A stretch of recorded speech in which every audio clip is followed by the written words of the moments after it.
kandidaters, selamat datang di University Story bersama aku Teresa Margareta, ISMA awardee dari Nanyang Technological University, Singapura. Jadi hari ini aku bakal cerita tentang apa aja sih kegiatan aku selama di NTU, sekalian bagi-bagi tips and trick buat kalian yang mau daftar ISMA tahun ini. Check it out!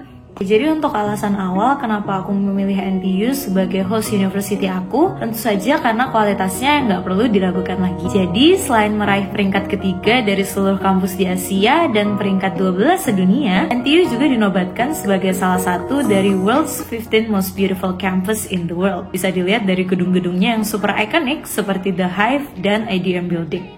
Course yang aku ambil selama di NTU adalah Collective Problem Solving, Startups and Social Media Strategies, Cultural Intelligence, How to be an Explorer of the World, dan Introduction to Geography.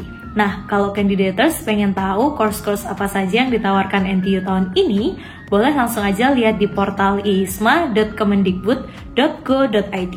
Jadi selama program ISMA, aku berkesempatan untuk join sebuah volunteering club yaitu UniY yang dibawahi oleh YMCA Singapura. Di klub ini, aku nggak hanya volunteering bersama local student dari NTU aja, tapi aku juga berkesempatan untuk bertemu dengan teman-teman dari universitas lain seperti NUS, SMU, dan SUTD. Pengalaman lainnya yang pastinya aku ingat sampai sekarang adalah salah satu momen terakhir kami di Singapura, yaitu farewell party. Pengalaman ini sebenarnya agak bittersweet ya teman-teman, karena walaupun kita senang-senang mengadakan acara semacam graduate party seperti itu, tapi kami juga cukup sedih karena kami tahu itu saat-saat terakhir kami bersama sebagai 25 awardees NTU Singapore.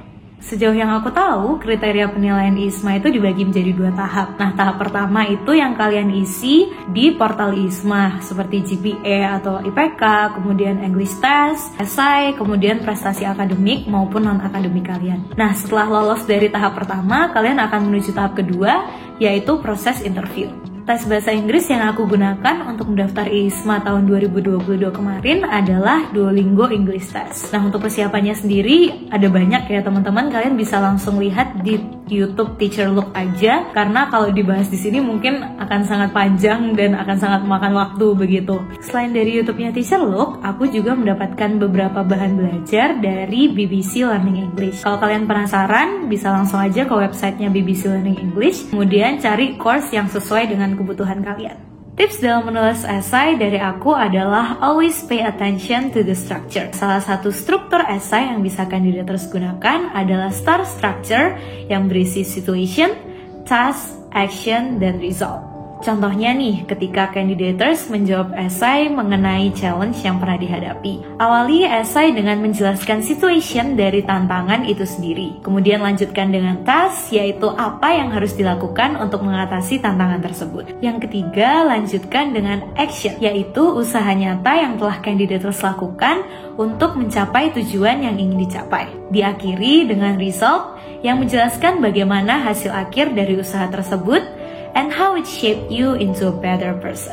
Jadi untuk tahap interview ISMA sendiri sebenarnya cukup unpredictable ya teman-teman. Jadi pertanyaan yang diberikan kepada satu orang mungkin saja berbeda dengan pertanyaan yang diberikan kepada orang lain. So you need to prepare yourself with the knowledge about yourself, about the courses, about your host university, and of course about your host country. Jadi hal pertama yang bisa candidators lakukan adalah reread your application, karena kemungkinan besar interviewer akan mengambil pertanyaan dari esai yang kalian tulis, atau dari CV kalian, atau mungkin dari hasil English proficiency kalian.